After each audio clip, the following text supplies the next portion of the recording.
କଳା କାହିଁ ହେଉଛି? Youth sporting club Vipin youth sporting club Vipin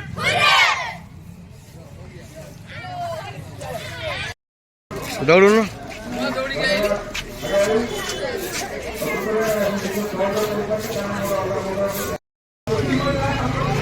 ନମସ୍କାର। एम चालू करो हमारा पूर्व एम चालू करो ये बर्तमान ये 30-40 वर्ष है ये अनुष्ठान यही भाई चालीस ନା ଦିନେଶ ଏଇଟା କଲ୍ ଖାଇ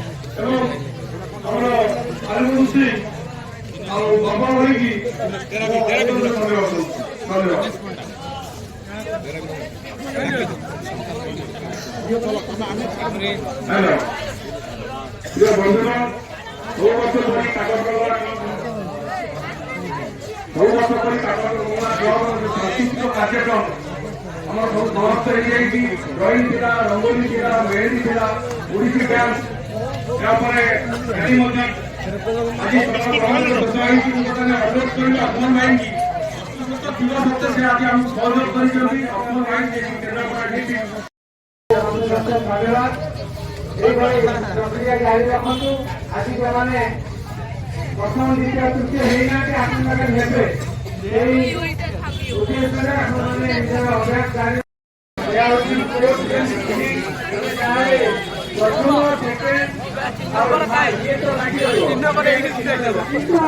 ଆମେ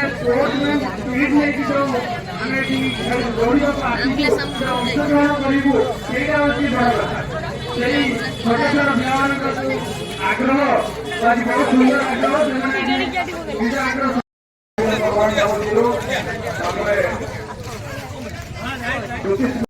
କାକଟମଙ୍ଗଳା କ୍ଲବର 81ତମ ଜନ୍ମବାର୍ଷିକୀ ପାଳନ କରାଯାଉଛି।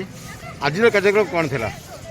ମୁଁ ସର୍ବପ୍ରଥମେ କାକଟମଙ୍ଗଳା କ୍ଲବ ତରଫରୁ 81ତମ ଜନ୍ମବାର୍ଷିକ ପାଳନ କରୁଥିବାରୁ ମୁଁ କେନ୍ଦ୍ରାପଡ଼ାବାସୀଙ୍କୁ ହାର୍ଦ୍ଦିକ ଅଭିନନ୍ଦନ ଜଣାଉଛି ଏବଂ କାକଟମଙ୍ଗଳା କ୍ଲବ ଏକ ସଂଗଠନ ଯେଉଁଠି ମୂଳ ଲକ୍ଷ୍ୟ ହେଉଛି ସମାଜସେବା ଏବଂ କୁନି କୁନି ପିଲାଙ୍କର କେମିତି ଆଗକୁ ବଢ଼ିବେ ଖେଳକୁଦ ହେଉ ବା କଳା କ୍ଷେତ୍ରରେ ସଦାବେଳେ କାକଟମଙ୍ଗଳା କ୍ଲବ ପ୍ରୟାସ କରିଥାଏ ଏବଂ ଦୀର୍ଘ 81 ବର୍ଷ ହେଲା ସେ ଚେଷ୍ଟା ଚାଲିଛି।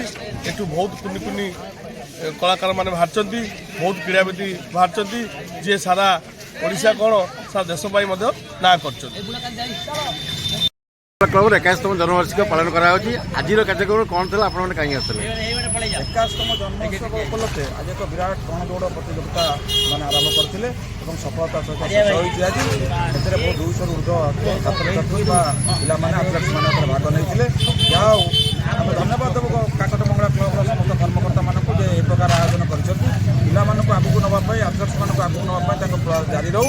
ଆମେ ଆଶା କରୁଛୁ କାକଟମଙ୍ଗଳା କ୍ଲବ ଏହିପରି ପ୍ରତିବର୍ଷ ତାଙ୍କ ଜନ୍ମ ଉତ୍ସବରେ କାର୍ଯ୍ୟକ୍ରମ କରନ୍ତୁ ଏବଂ ଗଣଦୌଡ଼ ପ୍ରତିଯୋଗିତା କରନ୍ତୁ। କାକଟମଙ୍ଗଳା କ୍ଲବର ଆପଣ ଜଣେ ପୁରାତନ ସଦସ୍ୟ ବା ସଭାପତି, ବର୍ତ୍ତମାନ ଯେଉଁ 81ତମ ଜନ୍ମବର୍ଷ ପାଳନ କରାଯାଉଛି, ଆଜି କ'ଣ କାର୍ଯ୍ୟକ୍ରମ ଥିଲା କହିବେ? ଆଜି ପ୍ରତିବର୍ଷ ତ ଆମ କାକଟମଙ୍ଗଳା କ୍ଲବ ତାର ଜନ୍ମ ଉତ୍ସବ ବହୁ ଆଡ଼ମ୍ବରରେ ପାଳନ କରେ। ଆଜି ମଧ୍ୟ ସେଇଭଳି ଭାବରେ ପାଳନ କରାଯାଇଛି। ସକାଳୁ ଏ ଯେଉଁ ଗଣଦୌଡ଼ ହେଲା ବହୁତ ଏରିଆରୁ ପିଲାମାନେ ଆସିକିନି ଗଣଦୌଡ଼ରେ ଭାଗ ନେଲେ। ଆମେ ଉତ୍ସାହିତ ହେଲୁ। ତେଣୁ ଏ କ୍ଲବ ହେଉଛି ଏକ ପୁରାତନ କ୍ଲବ। ଏ କ୍ଲବର ଐତିହ୍ୟ ଅଛି, ପରମ୍ପରା ଅଛି। ପୂଜ୍ୟ ପୂଜାର ବିଧିବିଧାନକୁ ନେଇ ଏ କ୍ଲବ ଏ ପରମ୍ପରାକୁ ବଜାଇ ରଖିଛି। ତେଣୁ ମୁଁ ଆଶା କରେ ଆମର ଯେଉଁମାନେ ପୂର୍ବଜମାନେ ଯାହା କରିଥିଲେ ଆମ ପିଲାମାନେ ସେୟାକୁ ବଜାଇ ରଖୁଛନ୍ତି। ଆଜି ଯେଉଁ କାକଟମଙ୍ଗଳା କ୍ଲବର 81ତମ ଜନ୍ମବାର୍ଷିକୀ ଉତ୍ସବ ପାଳନ କରାଯାଉଛି, ଆଜିର କାର୍ଯ୍ୟକ୍ରମ କ'ଣ ଥିଲା? କାକଟମଙ୍ଗଳା କ୍ଲବର 81ତମ ଜନ୍ମବାର୍ଷିକୀ ଉପଲକ୍ଷେ ଆଜି ଏକ ବିଶାଳ ଗଣଦୌଡ଼ ଅନୁଷ୍ଠିତ ହୋଇଥିଲା। ଏଥିରେ ପ୍ରାୟ 200 ପୁଅ ଝିଅ ଭାଗ ନେଇଥିଲେ, ବାଳକ ବାଳିକା ବିଭାଗରେ ଭାଗ ନେଇଥିଲେ ଏବଂ ସଫଳତା ସହିତ ଏ ଗଣଦୌଡ଼ ଶେଷ ହୋଇଛି।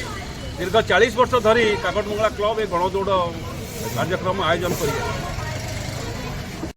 ଶ୍ରୀ ଶ୍ରୀ କାକଟମଙ୍ଗଳା କ୍ଲବର 81ତମ ଜନ୍ମବାର୍ଷିକୀ ଉତ୍ସବ ପାଳନ କରାଯାଉଛି, କିନ୍ତୁ ଏହି ଉପଲକ୍ଷେ ଆଜିର କାର୍ଯ୍ୟକ୍ରମ କ'ଣ ଥିଲା ଆପଣ କହିବେ?